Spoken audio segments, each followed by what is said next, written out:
Before foreign powers carved it apart, Africa thrived as a land of mighty kingdoms, thriving trade routes, and flourishing empires. Yet, by the late 19th century, dark clouds gathered across Europe, a storm that would rewrite Africa's destiny forever. This is the hidden chronicle of how an entire continent was seized without a single war fought on its soil. The Scramble for Africa. At the Berlin Conference of 1884, Africa was absent from its own fate. In a frigid Berlin chamber, Europe's most powerful figures convened to divide lands they barely comprehended. It became a tale of greed, deception, and the silent theft of a continent. By the 1880s, Europe's hunger grew insatiable for rubber, gold, ivory, and dominion. The industrial age demanded resources. Empires demanded glory. Africa, vast and untapped, became the ultimate prize. In November 1884, German Chancellor Otto von Bismarck summoned 14 European nations and the United States. Their mission: prevent war among themselves by slicing Africa like a banquet feast. Not a single African was present, no rulers, no elders, no voices. Boundaries were drawn without regard for culture, language, or legacy. Britain laid claim to the east and south, and the map of Africa was never the same again. France claimed the vast west, while Belgium's King Leopold II seized the Congo, not for his nation but for his personal empire. Africa was sliced apart like a feast for kings. Leopold named it the Congo Free State, though it was anything but free. His men severed the hands of laborers who failed to meet rubber demands. Over 10 million souls perished in one of history's silenced massacres.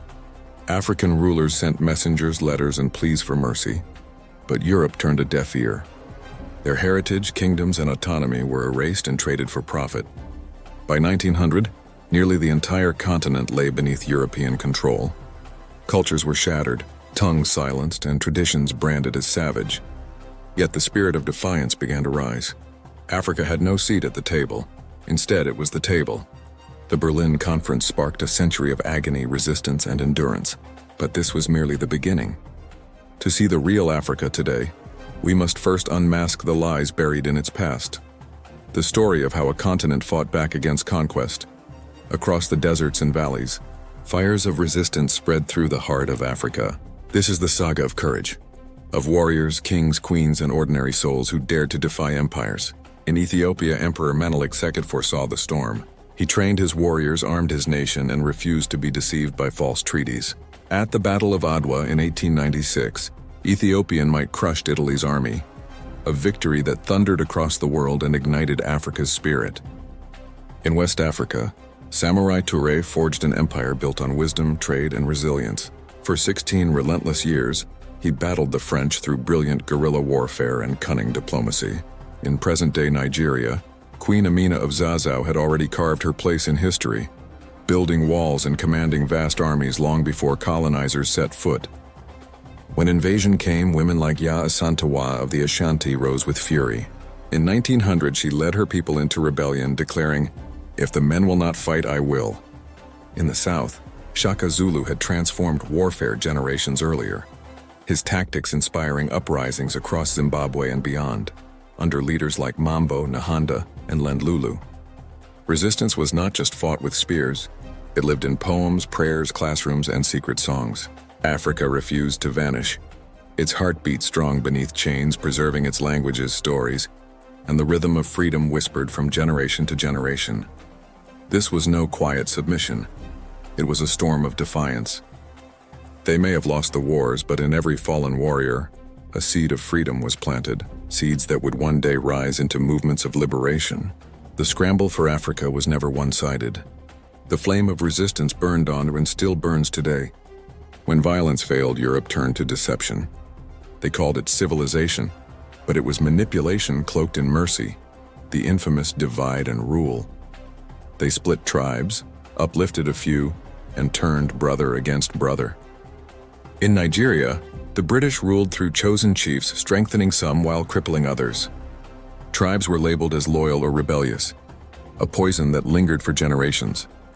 In Rwanda, Belgian colonizers issued ethnic ID cards dividing Hutu from Tutsi, false lines that would later ignite unspeakable tragedy. Across Africa, children were taught to kneel before foreign kings, pray in foreign tongues, and despise their own blood.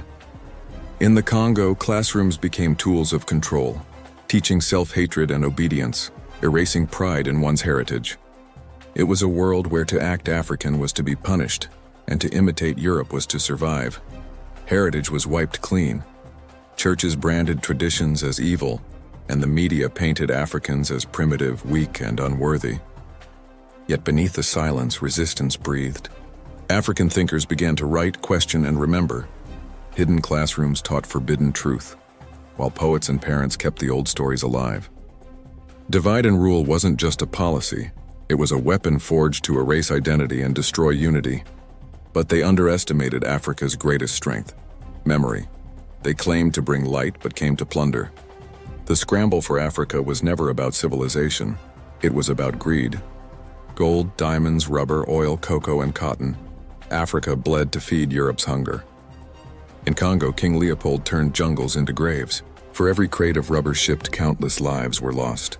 In South Africa, black miners dug deep for gold that would never be theirs. Ghana's cocoa fueled British wealth, yet its people remained poor. The railways that cut across the land weren't built for Africans. They were arteries of extraction, carrying stolen riches to the sea. Even taxes became chains, forcing Africans to pay for their own oppression. Africans were forced to pay taxes in cash they didn't have. The only way to earn it was by serving the very system that enslaved them. It was robbery hidden behind the mask of progress. Colonizers called it modernization, but they owned everything: the companies, the fields, the banks, even the schools. Africans became workers without freedom, customers without wealth, and strangers on their ancestral lands. Every gain was exported, every wound left behind. Even after flags changed, the chains remained. Debt, unfair trade, and foreign contracts kept the wealth flowing outward. The conquest never ended, it only evolved. But history cannot hide forever. The truth unmasks the thief. The Scramble's ghost still haunts modern Africa. Borders carved by Europe still split tribes, families, and nations apart. Lines drawn not by reason but by greed. Wars burn where unity once thrived. In many lands, 5 official languages battle for dominance and none are native. Roads still lead from mines to ports, built for extraction, not connection. Schools still glorify European heroes instead of African legends. And laws penned by colonizers still rule the people they once enslaved. Courts still honor those who speak in the tongue of old empires. Even democracy here was borrowed, not born. The outcome: a continent caged inside another's design. The economy still extracts instead of empowers. Africa grows what it does not consume and consumes what it does not grow. We export the earth's riches only to buy them back adorned and refined. Corporate giants rule our soil, our rivers, our gold. The youth stand idle while our labor builds foreign gadgets, foreign mansions, foreign kingdoms. Yet they say Africa failed itself. They label us corrupt, chaotic, and weak. But this fracture was never our creation. The scramble shattered us and its echo still commands. Its spirit lingers in laws, in flags, in wounds unseen. But memory resists, memory restores. Across the ages, Africa's forgotten warriors rose in defiance. They tried to erase their glory, but Africa remembers. The conquest was never quiet, it was met with flames. From queens to rebels, from workers to poets, rebellion sang across our lands. In Angola, Queen Nzinga outsmarted the Portuguese with wit and war. In Ethiopia, Emperor Menelik humbled Italy at Adwa, shaking Europe to its very core.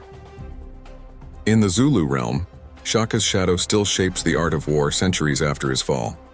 In Algeria, Emir Abdelkader waged relentless guerrilla resistance against French conquest. In Ghana's heartland, Queen Ya Asantewa rose when the British seized the Golden Stool, fighting for dignity as much as for her land. These were no outlaws. They were architects of freedom, visionaries of liberation. Some battled with blades, others with ideas. Samurai Toure forged a West African empire that defied colonizers for 15 long years. Funmilayo Ransom Kuti, a fearless Nigerian mother and educator, shattered colonial patriarchy and opened classrooms for girls. Africa's defiance thrived, in wars, in words, in spirit. Even when muskets fell silent, rebellion breathed through drums, stories, and memory. The colonizers wielded might, but Africans carried soul. And now the world begins to listen. The reclaiming has begun. For generations, others twisted Africa's tale, calling us primitive, breaking kingdoms, erasing queens, renaming rivers. But Africa speaks back now. We were never lost, only unheard.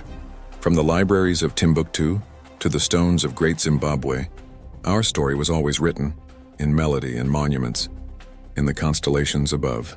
Across the continent, African scholars are rewriting the pages once written by strangers.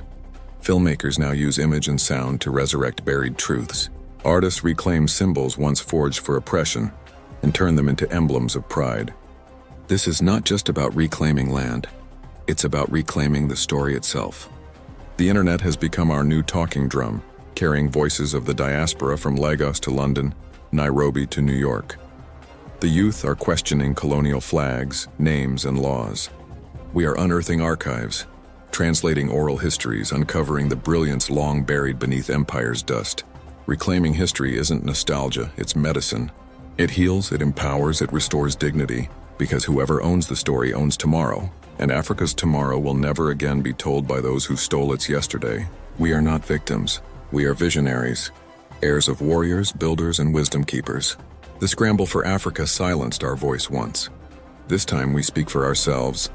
If this story moved you, enlightened you, or made you see differently, join the movement. Subscribe and journey with us as we reveal the untold truths of Africa's past.